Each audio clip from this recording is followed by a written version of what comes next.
You have a kid that is mentally handicapped and you consciously decided that it would be a good idea to live in a close proximity neighborhood like this. You selfishly put your kid outside every day and let him be nothing but a nuisance and a problem to everyone else with that noise, polluting wailing he consistently makes. That noise he makes when he is outside is dreadful. It scares the hell out of my normal children. He is a nuisance to everyone and will always be that way. Who the hell is going to care for him? No employer will hire him, no normal girl is going to marry or love him, and you are not going to live forever.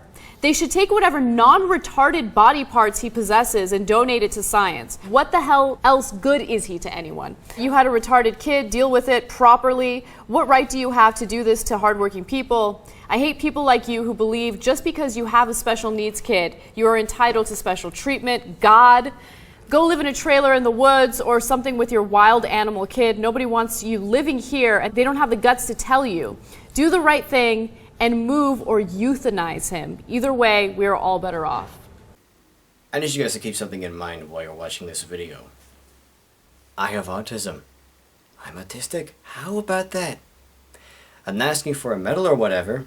I've been pretty open about it in the past. It's just a fact of life for me. It's part of who I am. It's something I've always had to deal with and will probably have to deal with for the rest of my life, at least a little bit. And I'm so glad I didn't have anyone like this in my life as I was growing up. I'm so glad I didn't have someone in my childhood just putting me down like this for being. For just having been born a certain way that I couldn't help. For just being imperfect. And for bothering her with my hellish noises. Oh, you poor thing. Yes, how awful of those parents to have that, to just have the gall and the nerve. How dare they bring that little hellspawn into the world just to torment you. You know that's why they did that. You know that's why they brought that kid into the world, just to annoy you and drive you crazy. You and your perfect, normal little kids. You gotta move to a normal town, whatever that is. How miserable must her own kids be? Just being raised by someone like that, who is just so full of hate. It's like, are you kidding me?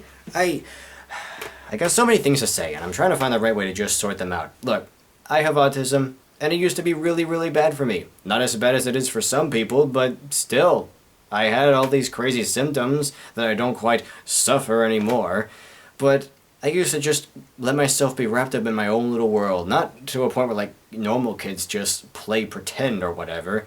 I really would just cut myself off from reality. Just curl up into my own little ball and hardly respond when people talk to me, and when I would talk to them I'd have trouble looking them in the eye, and life was just hard for me simply because I had a hard time dealing with the world around me. That's something that people need to understand about us autists. We're just scared and overwhelmed by the world, so we seal ourselves away like a hedgehog or a hermit crab or a flower that just refuses to bloom. And that's why we need loving, supporting people in our lives to just help us grow. Because certain things that come perfectly naturally for normal people aren't so easy for us. We just don't understand. We need someone to teach us, to show us the way so that we can, open up and then just go into the world and appreciate the way other people do.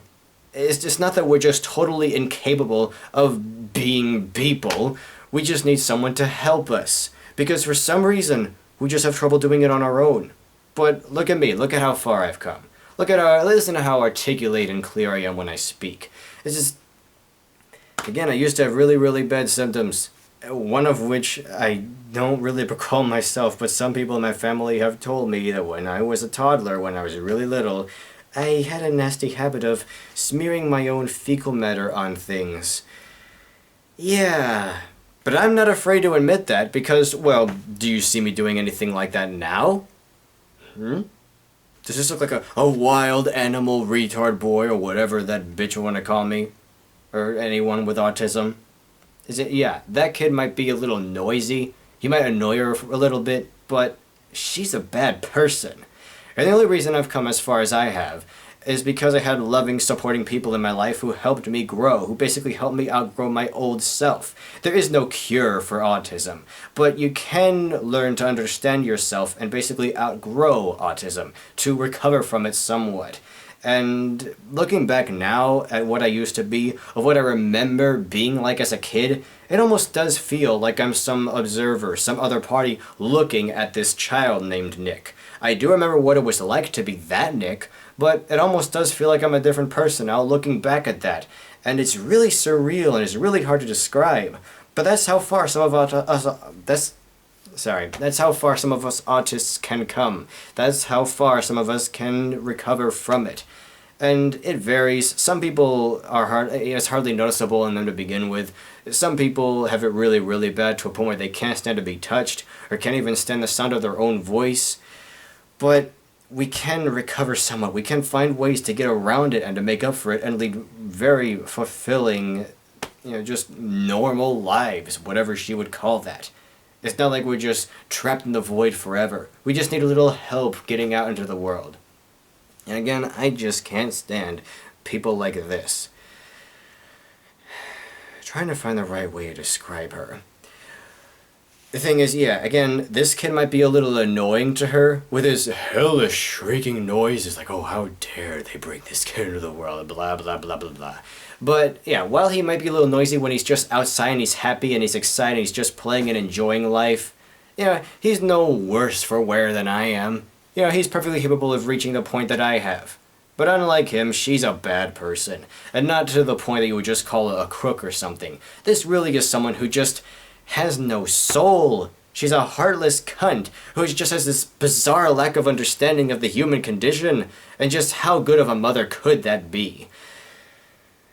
But you see, it's not the simple fact that she said such horrible things about this boy that bothers me.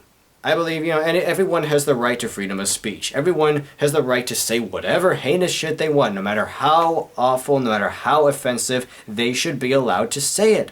But if she's going to be as brazen as to write a letter like that, then she may as well at least have the balls to write her own name at the bottom so that other people can exercise their right to free speech and give her the tongue lashing that she deserves to call her out on this bullshit. Thankfully people are. We just don't know exactly who it was that wrote the letter in the first place.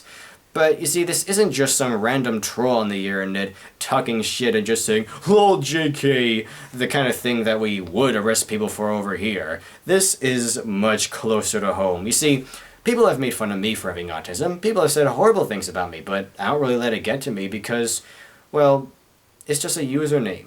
These are people who live hundreds, maybe thousands of miles away from me. What the heck are they supposed to do to me? How are they supposed to impact my life in any way?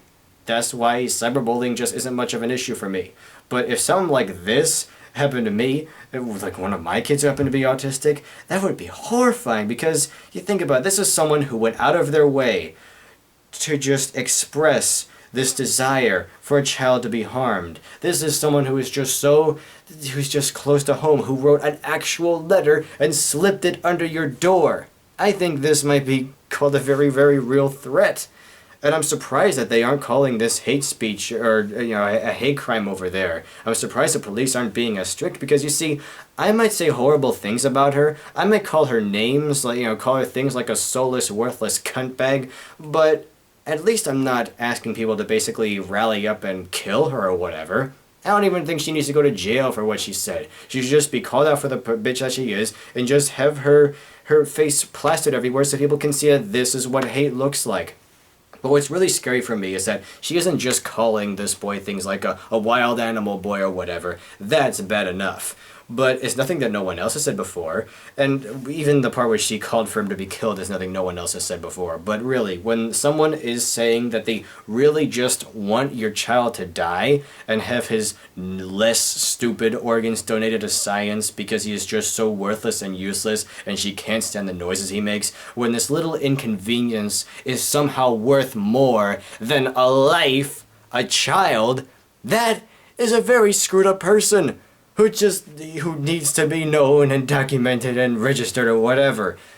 This is the point where I think that you kind of cross the line with free speech. This is the point where I really would consider this sort of thing scary. Where I think that provision about someone feeling that their safety has been compromised and that they really are under threat from someone just because they said a certain thing. I think this is the sort of thing where you could take that more seriously. Not just some kid on the internet who says, oh, I'm gonna do this, Lord JJ.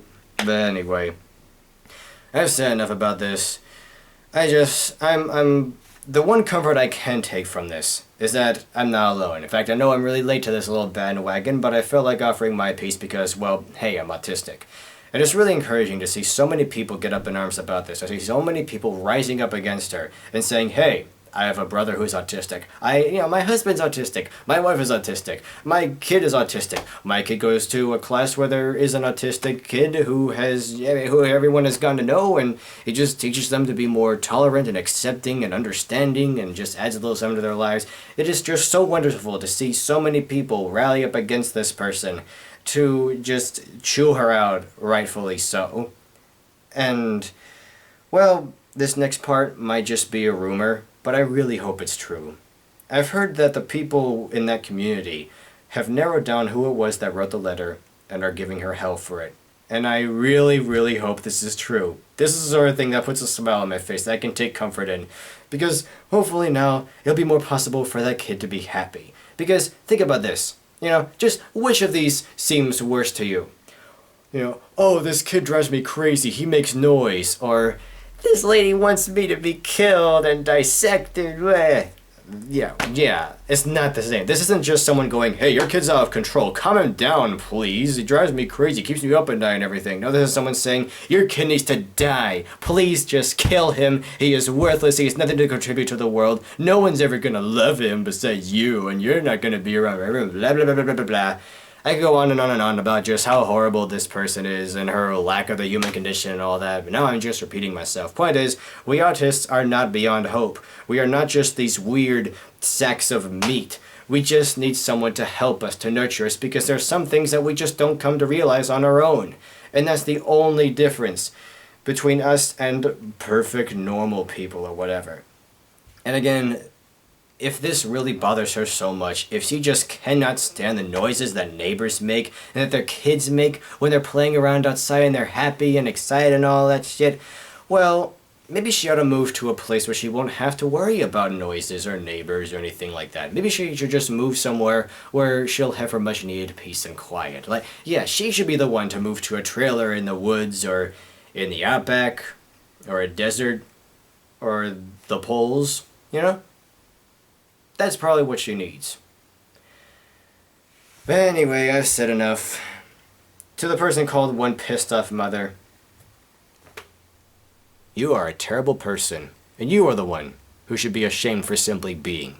You say these people are selfish for basically just letting their kid live, and for bringing him into your life. Oh, you poor thing. You're the one who's calling for him to basically die. And of course you didn't put your name at the bottom of the letter because you knew that what you were saying was wrong, and that people would call you out for it. But again, never mind. I've said enough. Again, just how happy can her normal kids be, being raised by someone like her, who is just so full of bile and has such a capacity for hate. The weird thing is, as angry and riled up as I might seem in this video, I don't really hate this person. I'm just disgusted by this person. The one thing that's really stereotypical about us autists is that we have difficulty empathizing with others.